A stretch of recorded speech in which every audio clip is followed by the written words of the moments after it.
This is France, this is Val d'Argenton, and this is round 2 of the FIA Karting European Championships. With this being the halfway point of the championship, we also welcome the FIA Karting Academy Trophy for their first round of the season. 3 countries are making their debut in the Academy Trophy this year. Saudi Arabia, Egypt and Oman bring the number of nations represented in 2024 to 50. A total of 244 drivers from 62 nations on 5 continents are entered, with the competition setting a new record, seeing 90 drivers entered in OK, 103 in OK Junior and 50 in the Academy. The renowned Val d'Argenton circuit has not seen the FIA karting paddock since 2010, with the World Championship visited for round 3. But in 2024, the 1,280-metre circuit opens its doors again after a 14-year absence from the calendar. After a track resurface in 2022, the Val d'Argenton circuit is ready to host a brand new field of drivers, since the likes of Nico Rosberg, Lewis Hamilton, Fernando Alonso and Kimi Raikkonen in the past. With everyone poised and ready after round 1, no one could predict who could be on top here for round 2 at Val d'Argenton.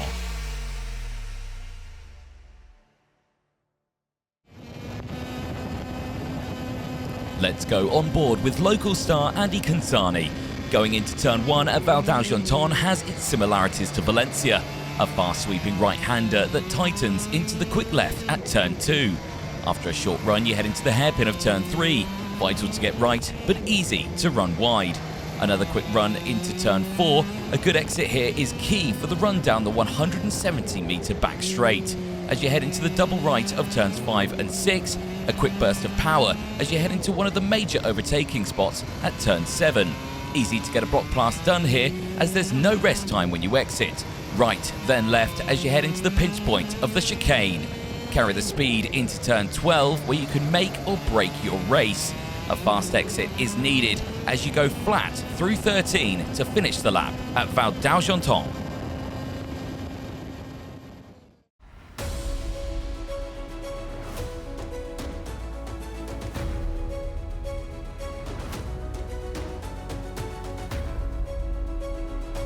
For so many young drivers, it's an honour to represent your country in the FIA Karting Academy Trophy.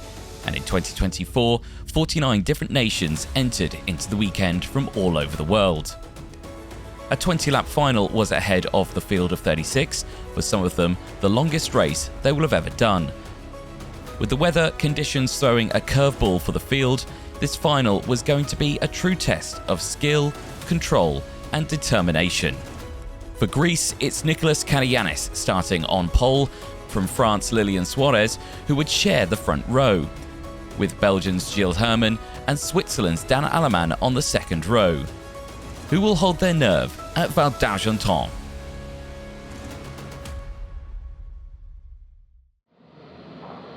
After a sudden and unexpected shower of rain on the formation lap, the field was heading into the unknown, where unfortunately for the front row, it would be game over on lap 1. Nicolas Karagiannis and Lilian Suarez were out on the opening lap with a handful of others. No Eustachianis from Lithuania, Norway's Fredrik Flunn Engebretsen, as well as Sascha van Bad Bosch from the Netherlands, Sweden's Erik Paulsen, Slovenia's Yuri Lavar, and Ukraine's Igor Kaden. This gave an incredible lead to Dan Aleman from the second row of the grid after taking full advantage of the challenging start. Later, Jod Tapole would get up into third place, battling with Jakub Gasparovic and Vian Boshoff, who had climbed an incredible 12 places at the start. Gasparovic, not wanting to wait around, would get ahead of Tapole as Dan Aleman was slowly gaining more and more of a lead. Spain's Alex Pineda had also had a good start, gaining places in the opening laps. But unfortunately, for the rest, it was going to be a long wait at the sidelines. Lap 3 and it was Boshoff's time to gain even more places, diving down the inside at turn 1 on Tapole. Pineda and Italy's Andrea Marcella followed too, which pushed Tapole down to 6th place. This then started a great battle between the Finn and the Italian, with the first move coming from Tapole into turn 12 and then Marcella later on at turn 1, both now losing time to the 5 drivers ahead. Egypt's Zain El Homassani then came into the scene, going wheel to wheel with Tapale into turn 3, but once again Tapale was not going to give up the places that easily, going back down the inside at turn 4. Lap 6 and Pinera had closed the gap up to Boshoff, the Spaniard gaining ground in the early stages. After running wide, he gained 1, but then lost 2. On lap 7, we hadn't seen much of our race leader Dan Aleman, seemingly unaware of all the drama happening behind. But little did he know, he was being caught by second place Yugoslav Rojkov, who was starting to close in. It was at the halfway point of the race where we would see the first change of the lead, with Rojkov going down the inside at turn 7. This began the start of the final battle. No room was given between the two, as now Gasparovic was starting to become a threat to the top 2. Aleman then claimed the lead of the race back at turn 1, after being much later on the brakes. This now meant it was a 3-car battle for the race lead, with Gasparovic taking full advantage of the two battling. The last lap then saw the best move of the weekend for the race lead. With Aleman and Rojkov distracted fighting each other, Gasparovic would sneak his way through at turn 12 to take the lead, giving the Slovakian the win and the championship lead at the end of round 1 in France. A true feeling of pride and achievement can be seen here after an incredible 12 places gained for Jakub Gasparovic as we head to the Slovakians' home country for round 2. Moments like this need to be savoured, with the feeling of being on top of the international scene can go a long way for a young driver at the start of their careers.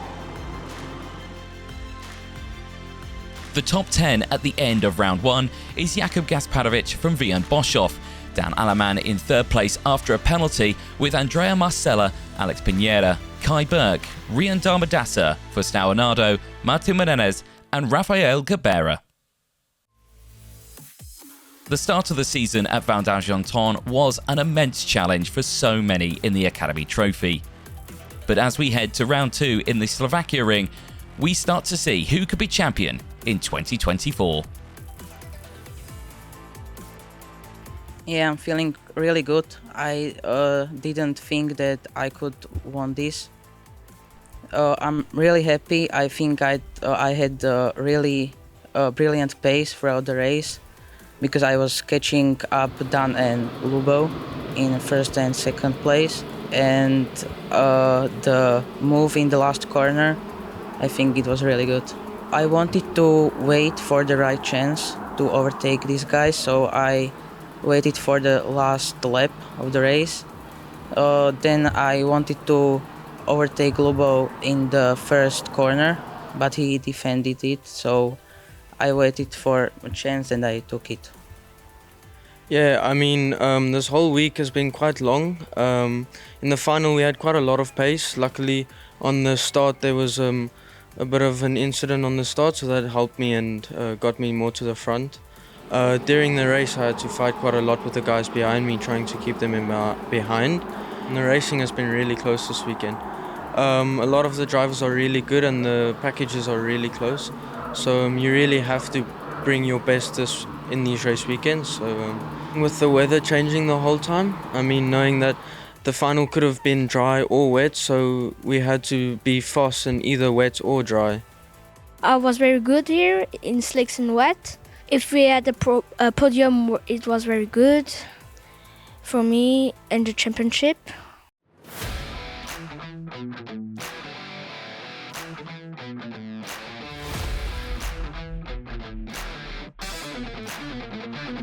The 2024 season for the OK Junior drivers has been one of the most open seasons we've seen in many years. After the amazingly close weekend for round 1 at Valencia, which saw at the time championship leader Nicolas Schaufler leading going into the final but not finishing, it gave the win to Dries van Langendonk and the championship, the Belgian on top as we headed to Val d'Argenton in France for round 2 of the FIA Karting European Championship. A record-breaking entry of 103 drivers had entered into the second round in France, and it was a drastic change in scenery for the OK Junior grid, with the dusty plains of Valencia behind them, now to the luscious green fields of Val d'Argenton. It was set to be an exciting final. The 36-car grid that was headed by Italy's Iacopo Martinese and the United Kingdom's Roman Kamiab was also a stark change from Valencia. It was a solid start to the odd side of the grid, with Martinese getting away, with Christian Costoya and Daniel Kelleher in close pursuit. Kamiab, who hadn't got the best getaway, had dropped to P5 by the exit of Turn 2, meaning the championship leader, Dries van Langendonk, was up to P4 and fighting instantly with Kelleher for P3. This allowed Martinese and Costoya to open up a comfortable gap to the rest of the field. The start didn't go well for others, with Illy Christian, Archie Lovett and Dean Hugendorn all crashing out at Turn 1 on the opening lap of the final. For Hugendorn, it was a heartbreak moment after such a good start to the weekend. Later on, Sebastian Letemarchi would be in some bother, spinning out and clearly feeling he wasn't at fault. An early change for the lead saw Costoya diving down the inside of Martinese at Turn 7. With these two fighting, it meant slowly but surely Dries van Langendonk was closing in, the Belgian looking strong in France. Some time had passed and now Martinese was going to return the favour on Costoya in the same turn that Costoya had done earlier on. But now Van Langendonk was here and he was looking to take some places away from the two in front. All the meanwhile, a hint of orange was starting to raise eyebrows from the sidelines, with Rocco Coronel, who had started the race in P19, was starting to make his way through the field. It was time for Van Langendonk to go on the attack, getting past Costoya for P2 at the halfway point of the race. This gave just a little bit more breathing space to Martinese, who at this point had opened the gap.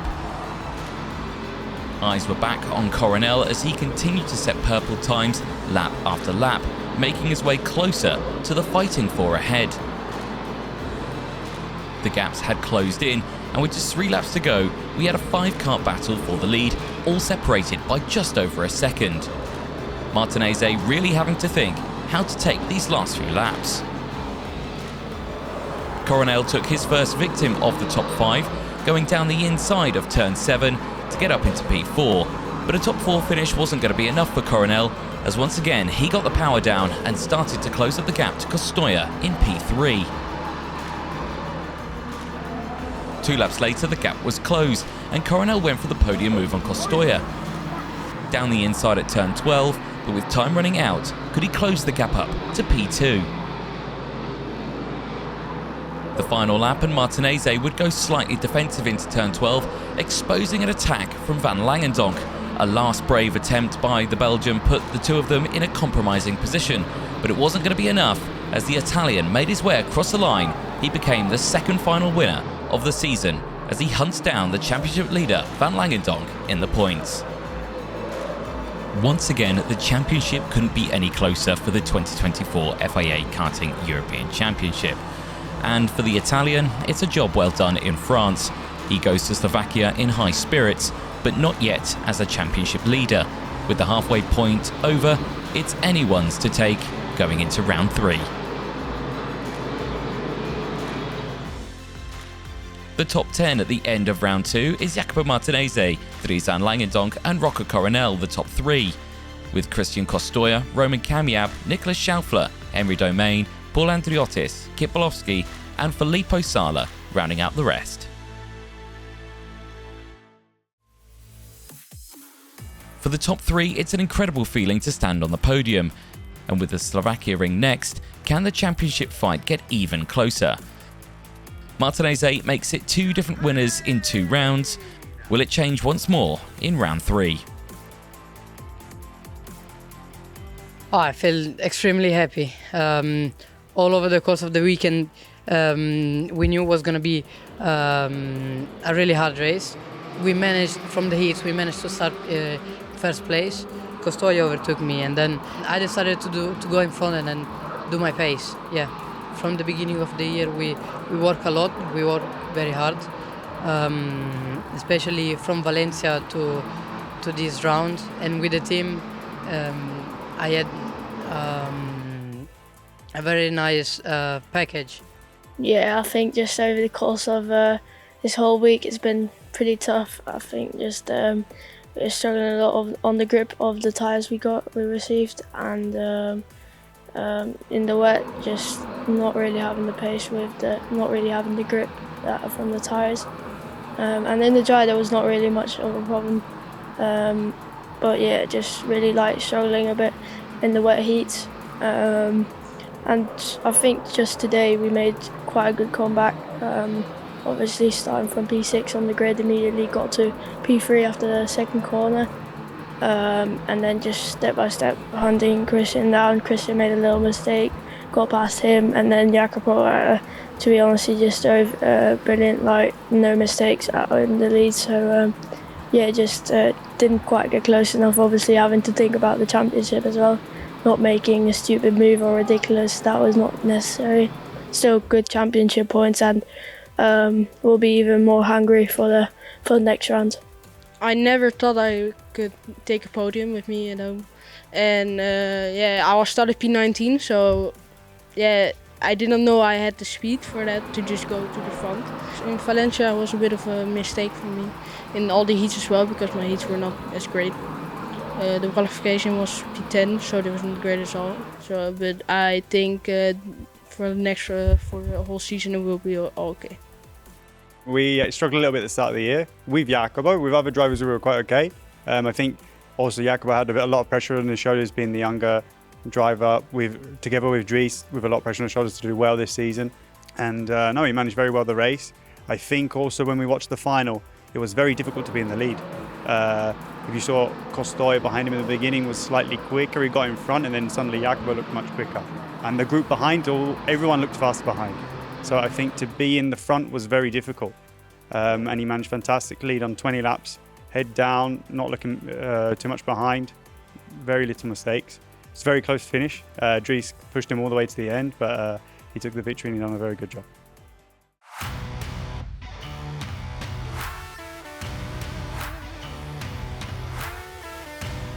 A look back to Valencia, and my oh my, did it change from such a dominant start for CRG and Gabriel Gomez, the Italian licensed Brazilian being the driver to beat at round 1 in Valencia. After a near perfect weekend, he was the favourite going into round 2 at Val d'Argenton.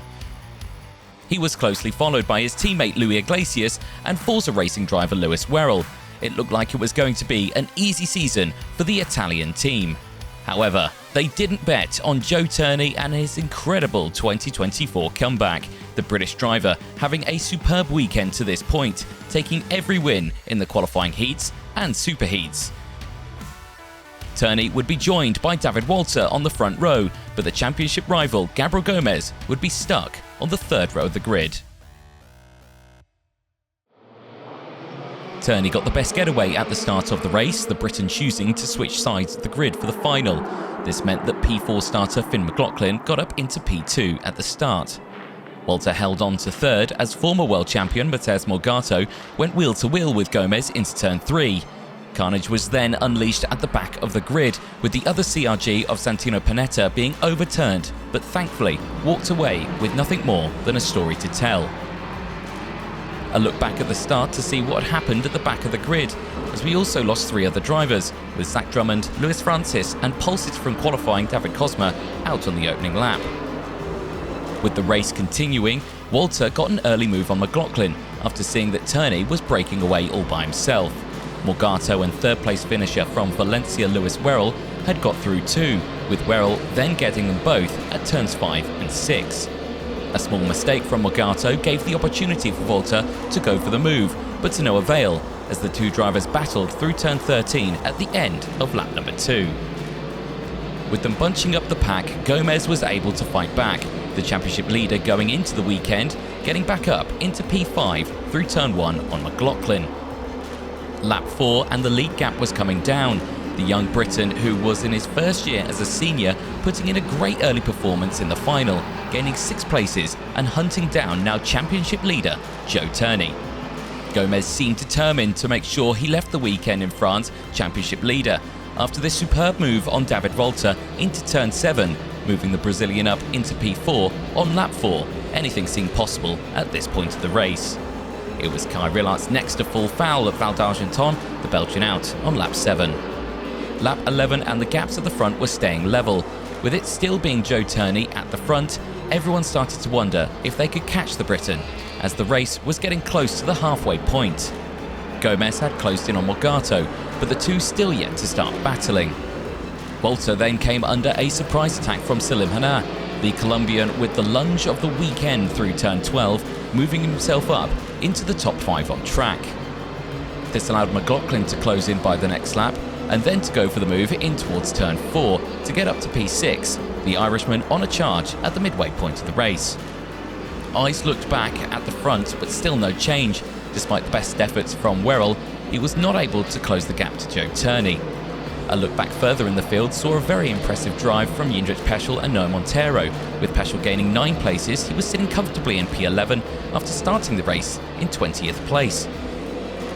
Montero was telling a similar story, the driver from Portugal gaining 17 places after starting 29th place. Both of them in a position to score their first championship points of 2024. It was time for the battle for third place. Gomez was on the attack and get the move done on Morgato in towards turn 12, the impossible move that seemed to be from a different postcode. Morgato was settled for fourth in the end stages of the race.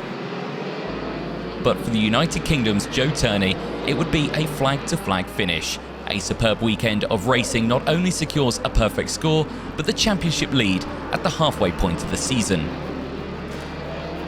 After the accident in the World Finals in 2023, no one saw such an amazing comeback for 2024. Can anyone catch him as we head to Slovakia for round 3? The top 10 for OK at the end of round 2 is Joe Turney from Lewis Werrell and Mateusz Morgato in third. Gabriel Gomez finishes in fourth after a post-race penalty ahead of David Walter, Andy Consani, Aaron Garcia, Louis Iglesias, Salim Hannah and Finn McLaughlin. At this, the halfway point of the championship, we still don't know who could take the title in 2024. But for Joe Turney, Gomez and Werrell, anything is possible as we head to the Slovakia ring for round 3. We had good speed in the wet and the dry. Obviously the wet quali was preferable for us, so we were a bit lucky there, I think. But obviously you need luck to go your way in some of these races. So no, the team did a perfect job between the wet and the dry all week to make sure that everything was perfect. And yeah, we had a really good weekend, and a lot of our teammates were up there at the same time. So obviously as a team we're working well and the material's working well. So we'll go on now to Slovakia and start the preparation. It was a really hard race, but on lap 1 I went from 8th to 4th, and then I got past Walter and Morgato, and then I was trying to catch Joe, but I think I pushed the tyres a bit too much, and when you've got such a talented driver like Joe, it's really hard, but I tried my best, and P2 I'll take. I think consistency is definitely key.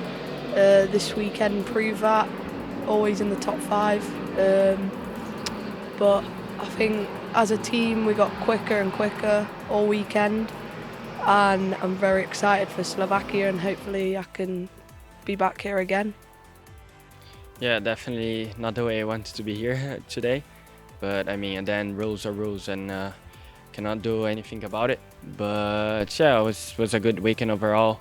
Always fast, always inside the top 5. Both conditions, dry, wet.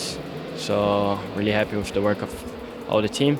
I think in the final, at the beginning was really good. Maybe last 5-6 laps I struggled a bit. We still don't understand why, but we'll try to understand better for the next race. Joe did a fantastic job, didn't make any mistakes, within 1/10 of his best lap every single lap.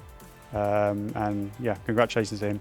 We've worked hard, but I think also everyone else has maybe just for whatever reason something fit well for them in that track. But already here to do very well in the preparation race, and also get well again here this weekend. I think it shows that we've worked hard between Valencia and now, and hopefully we'll take that forward to Slovakia. After a 14-year absence from the FIA karting calendar, it's a wonder why the championship ever left Val d'Argenton after 3 very frantic and fierce finals. In Academy, it's Slovakia's Jakub Gasparovic who takes the honours in round 1, as we head to his home country for round 2. Iacopo Martinese takes his first final win of the season, putting him third in the championship, with the Kart Republic team giving their drivers a flawless package for round 2. For the young Italian, these moments bring so much emotion as he fights for his first ever FIA Karting title after finishing the season third last year. The fight from Martinese is far from over. And in the seniors, it's Kart Republic who dominates in France with Joe Turney, the Briton scoring a perfect weekend. With the two Italian teams, Kart Republic and CRG, looking unstoppable, who between Turney or Gomez will take the title in 2024?